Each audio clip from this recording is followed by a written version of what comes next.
बिस्मिल्लाहिर्रहमानिर्रहीम, अस्सलाम वालेकुम, हेलो एवरीवन। उम्मीद करता हूँ आप सब खैरियत से होंगे। आज जो हमारा नावल है that's a modern novel to the lighthouse by Virginia Woolf. जैसे लाइट हाउस आप लोगों को नज़र आ रहा होगा ये स्क्रीन पे। लाइट हाउस का मतलब है जो गाइडलाइन प्रोवाइड करता है, मींस डायरेक्शन प्रोवाइड करता है। डायरेक्शन किस चीज़ को प्रोवाइड करता है? शिप्स को। जब भी कोई शिप अंधेरे में जा रही होती है उस टाइम एक लाइट हाउस होता है। लाइट हाउस के ऊपर एक लाइट लगी होती है। वो जो लाइट होती है वो शिप्स को डायरेक्शन प्रोवाइड करने की कोशिश करती है। जब भी समंदर में शिप चल रही होती है और रात का टाइम हो, अंधेरा हो, तो उस अंधेरे के अंदर लाइट हाउस बनाने की कोशिश की गई है। इसके अंदर से लाइट इमर्ज होती है अंधेरे में और रात के वक्त में इससे लाइट निकलती है। तो ये सिम्बलाइज़ कर रहा होता है होप को। लेकिन इस नावल के अंदर मिस्ट्री के तौर पे हमारे सामने आता है और लाइट हाउस को इंसान ही बनाते हैं। तो ये फास्ट के ट्रेडिशनल वैल्यूज़ को भी सिम्बलाइज़ करता है।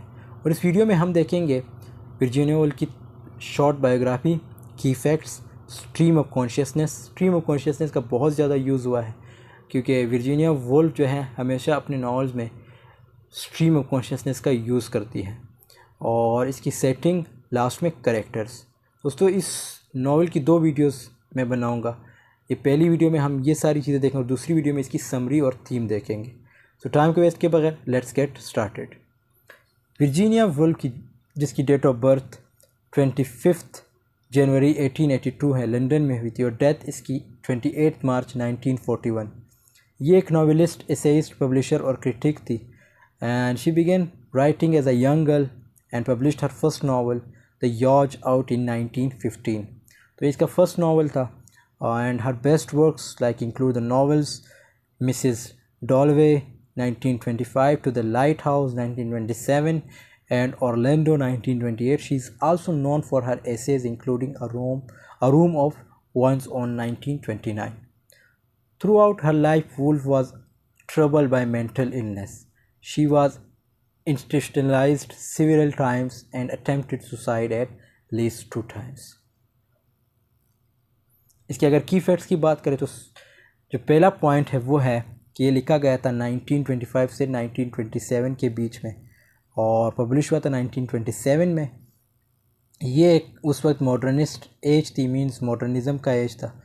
और स्ट्रीम ऑफ कॉन्शियसनेस का बहुत ज़्यादा यूज़ हुआ इसमें। स्ट्रीम ऑफ कॉन्शियसनेस है क्या, ये आगे हम डिस्कस करेंगे। इसके 3 पार्ट्स है। पहला point the window, time passes to the lighthouse. तो ये सारी चीज़ें हम नेक्स्ट वीडियो में देखेंगे। जब इसकी समरी हम डिस्कस करेंगे, 1 बाय 1 देखेंगे। और नरेटर जो है इसका एनोनिमस है। तो एनोनिमस का मतलब है बेनाम, मींस हैविंग नो नेम और आइडेंटिटी और नॉन सोर्स। टोन की बात करें तो इसका जो टोन है वो elegiac, poetic, rhythmic and imaginative है। स्ट्रीम ऑफ कॉन्शियसनेस है क्या? The terms first it was used by the psychologist William James in the principles of psychology in 1890। This device is used as a non. तो ये सबसे पहले एक psychologist ने use किया था जिसका नाम था विलियम जेम्स। और ये जो है नॉन है as a psychological novel developed in the 20th century. तो ये फिर इसका ज़्यादातर यूज़ आपको साइकोलॉजिकल नावल्स है उसमें आपको देखने को मिलेगा। Stream of consciousness is a narrative style that tries to capture a character's thought process in a realistic way. It's an interior monologue but it's also more than that. Stream of consciousness का मतलब ये है, देखो पहले stream का word समझो। Stream का मतलब है नदी और कॉन्शियसनेस का मतलब है थॉट्स। तो जो सोचो कि नदी चलती है दिमाग के अंदर उसे हम स्ट्रीम ऑफ कॉन्शियसनेस कहते हैं। और इसके लिए जो दूसरा टर्म यूज़ होता है वो है इंटीरियर मोनोलॉग। मोनोलॉग का मतलब है अपने आप से बातें करना। For example stream of consciousness की एग्ज़ाम्पल ये है, सपोज़ आप कुछ पढ़ रहे हैं लेकिन अचानक से पढ़ाई के दौरान आप अपने बचपन के किसी इवेंट के बारे में सोचने लगते हैं। फिर अचानक से आप उस थॉट से शिफ्ट होकर आप अपने कॉलेज के किसी दिन के बारे में सोचने लगते। फिर दोबारा से शिफ्ट होकर आप अपने फ्यूचर के बारे में सोचने लगते और फाइनली आप अपने प्रेजेंट थॉट्स में लौट आए। तो हमारे दिमाग के इस फ्लो ऑफ थॉट्स को, आइडियाज़ को, इमेज को, फीलिंग्स को हम स्ट्रीम ऑफ कॉन्शियसनेस कहते हैं। जहाँ पर हम बिना स्टॉप किए एक थॉट से दूसरे थॉट पर और फिर दूसरे थॉट से तीसरे आइडिया पर जंप करते रहते हैं। जिस तरह से एक नदी बिना रुके बहती रहती है, तो ठीक उसी तरह से हमारे अनब्रोकन थॉट्स इसी नदी की तरह बहती रहती है। तो इसको हम स्ट्रीम ऑफ कॉन्शियसनेस कहते हैं। और इसकी अगर दूसरी डेफिनेशन देखें, stream of consciousness writing refers to a narrative technique where the thoughts and emotions of a narrator or a character are written out such that a reader can track the fluid mental state of these characters। इसकी एक example नीचे भी दी गई है कि on my way to record this video I didn't think now I am walking to the library, when I get there I will say good morning to the videographer and then begin recording, I hope it goes well। तो ये भी यही बात कर रहा है कि suppose अब मैं वॉक कर रहा हूँ लाइब्रेरी की तरफ, और जब मैं वहाँ पहुँचूँगा तो जो वीडियोग्राफर है उसे गुड मॉर्निंग कहूँगा, और उसके बाद अपनी वीडियो की जो है रिकॉर्डिंग स्टार्ट करूँगा, और उम्मीद करता हूँ कि ये बेहतर रहेगा। तो ये इसकी क्या है, स्ट्रीम ऑफ कॉन्शियसनेस है। मीन्स अभी तक ये वहाँ पहुँचा नहीं, और ये अभी से सोचने लगा है कि जब मैं वहाँ पहुँचूँगा तो ये काम करूँगा, या अपने फ्यूचर के बारे में सोचने लगे कोई, या जब आप स्टडी कर रहे हो तो किसी और इवेंट के बारे में सोचने लगो, उसी इवेंट से फिर शिफ्ट होकर दूसरे इवेंट की तरफ। तो ये क्या है, स्ट्रीम ऑफ कॉन्शियसनेस है। आई होप आप लोगों को समझ आई होगी स्ट्रीम ऑफ कॉन्शियसनेस की। अब बात करते हैं इसकी सेटिंग की। सेटिंग भी है the years immediately preceding and following world war 1 1926 London. Time के हवाले से देखा जाए, प्लेस के हवाले से देखा जाए the isle of Skye in the Hebrides, a group of islands west of Scotland in 1910 to 1920। तो हेब्राइड्स का मतलब है a group of islands west of Scotland. तो ये ग्रुप है आइलैंड का एंड वेस्ट ऑफ स्कॉटलैंड की तरफ। और इसके बाद हम डिस्कस करते हैं इसके करेक्टर्स। तो सबसे पहला करेक्टर हमारे पास आता है वो है मिसिज़ रामसे। ये एक ब्यूटीफुल एंड लविंग वुमेन है। She is highly domestic. ये डोमेस्टिक वुमेन है, focusing on her role as mother and wife. She deeply admires her husband although she can't tell him. मतलब अपने हस्बैंड से बहुत प्यार करती है लेकिन एक्सप्रेस नहीं करती that she loves him. She is responsible and strong but she dies unexpectedly in her 50s। जब ये 50 साल की हुई तब इसकी डेथ हो जाती है। मिस्टर रामसे, ये मिसेस रामसे के हस्बैंड है और dominated by rationality and scientific reason. He is in search of truth and greatness, and he fears that he is rather inadequate for not achieving his aims. Prominent metaphysical philosopher। तो एक metaphysical philosopher है और इसे डर लगता है कि जो काम मैं कर रहा हूँ पता नहीं उसका मुझे रिज़ल्ट मिलेगा भी, यानी लोग उसे अप्रिशिएट करेंगे। इसका एक स्टूडेंट होता है जो उसे काफ़ी अप्रिशिएट करता रहता है, और इसके कुछ बेटे भी हैं जो इसको अप्रिशिएट करते रहते हैं। तो ये इसको लेकिन एक डर लगा रहता है कि पता नहीं लोग मेरे काम के बारे में क्या कहेंगे। तो ये एक मेटाफिज़िकल फ़िलासफ़र है और अपनी फैमिली से काफ़ी प्यार करते हैं, but often acts as something of a tyrant. He tends to be selfish and harsh due to his persistent personal and professional anxieties। ये थोड़े हार्ड टाइप भी है, मतलब अपने काम के वक्त अपनी फैमिली को जो है बिल्कुल टाइम नहीं देते। तो मीन्स ये इसकी हार्डनेस है। He nevertheless tends to punish his wife, children and guests by demanding their constant sympathy, attention and support। तो अपनी फैमिली जो मतलब कभी भी अपनी बच्चों अपने वाइफ को कभी पनिश नहीं किया, और गेस्ट की जो डिमांड होती है उसको भी ये जो है फुलफ़िल करता रहता है। उसके बाद हमारे पास कैरेक्टर है वो है Lily Briscoe, a young unmarried painter. जो है ये एक अनमेरिड है, पेंटर हैं of the Ramsays on the isle of Skye like Mr Ramsay. Lily is plagued by fears that her work lacks worth. तो ये भी एक पेंटर है और इसकी जो पेंटिंग है वो कंप्लीट होती है नावल के बिल्कुल लास्ट पार्ट में, क्योंकि इस नावल के 3 पार्ट्स हैं। और she begins a portrait of Mrs Ramsay, और ये मिसेस रामसे की जो है मतलब पोर्ट्रे करती है, उसकी फेस को पोर्ट्रे करती है। Beginning of the novel but has trouble finishing it. तो वही बात जैसे मैंने कही कि लास्ट में जो है स्टार्ट तो कर लेती है लेकिन इसकी फिनिशिंग इसके लिए काफ़ी मुश्किल होती है। The opinions of men like Charles Tansley who insist that women cannot paint or write। तो ये जो चार्ल्स टांसले हैं ये इसको जो है डीमोटिवेट करता रहता है कि जो वुमेन होती है वो ना पेंट कर सकती है और ना लिख सकती है, threaten to undermine her confidence. तो इससे इसका जो कॉन्फिडेंस है वो लो होता है। फिर हमारे पास करेक्टर आता है वो है जेम्स रामसे। ये जो है मिसेस रामसे और मिस्टर रामसे का सबसे छोटा बेटा है। ये 6 साल का है and he adores his mother. अपनी जो मदर है उसे काफ़ी प्यार करता है और काफ़ी जो है मतलब एक अच्छा एटीट्यूड शो करता है, लेकिन अपने फादर के साथ इसकी इतनी नहीं बनती और ये इंजॉय करता है cutting image out of magazines and wants to desperately to go to the lighthouse. और लाइट हाउस जाना चाहता है और जो मैगजीन्स है उससे जो पिक्चर्स वगैरह उसको कट करता रहता है क्योंकि he is just 6 years old। At the beginning of the novel इसका जो है स्टार्ट में इसका जिक्र आता है मिस्टर राम से रिफ्यूज़ द 6-year-old। जो इसका फादर होता है मिस्टर राम से वो इसे मना करता है कि वो लाइट हाउस नहीं जाएंगे क्योंकि मौसम जो है ख़राब होने वाला है। तो इससे जो है बिल्कुल मतलब मना करे तो और इसे जो है गुस्सा भी आता है तब, लेकिन ये हम आगे देखेंगे समरी में कि फिर इसका रिएक्शन क्या होता है।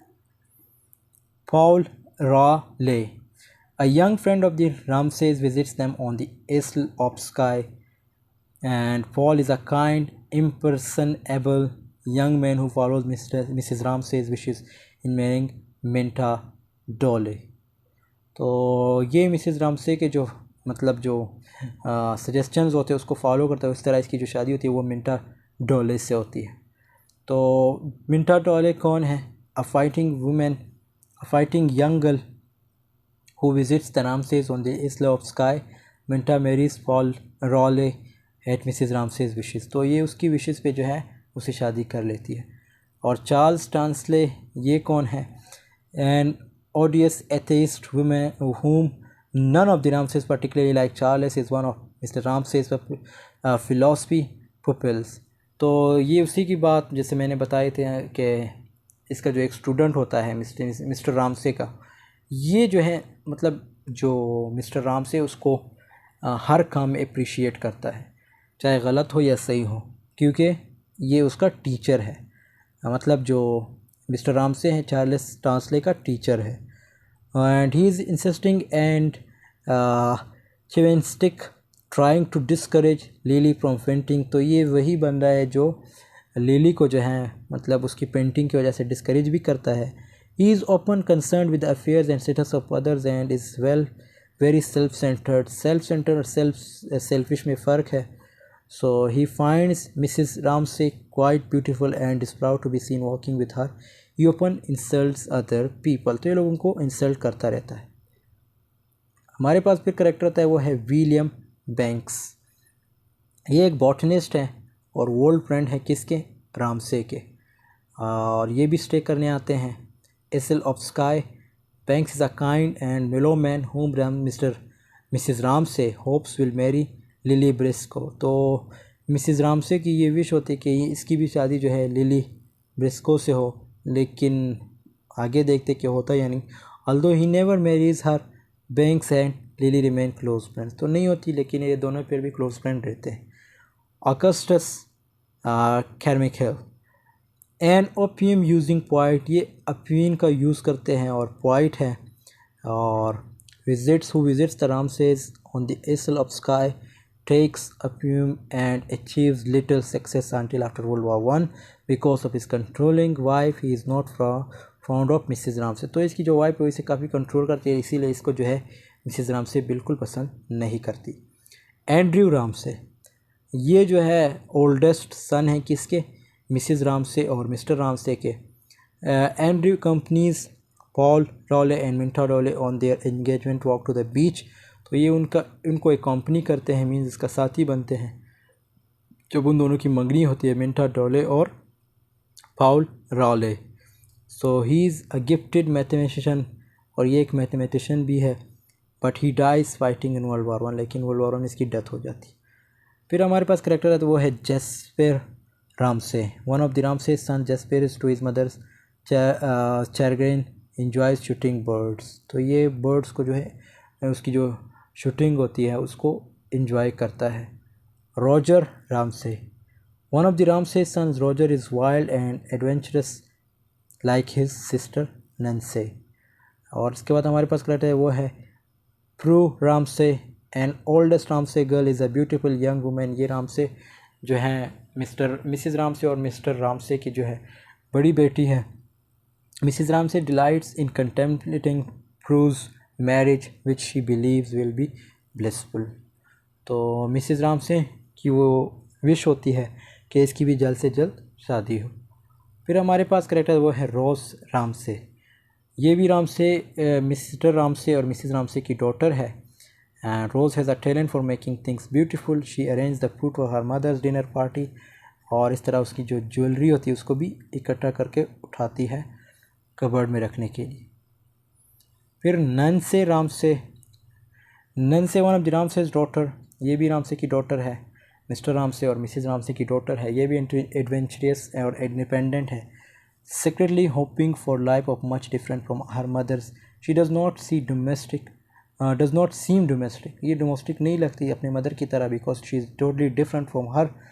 और she accompanies, ये भी अकॉम्पनी करती जब इन दोनों की मंगनी होती है मिंटा डोले और पॉल रायले की। इसके साथ इसका भाई भी होता है। फिर हमारे पास करेक्टर वो है कैम रामसे। कैम रामसे जो है यंगेस्ट डॉटर है किसकी, मिस्टर रामसे और मिसिज़ रामसे की। energetic and mischievous child, and Mrs. Ramsay laments that she must grow up and suffer.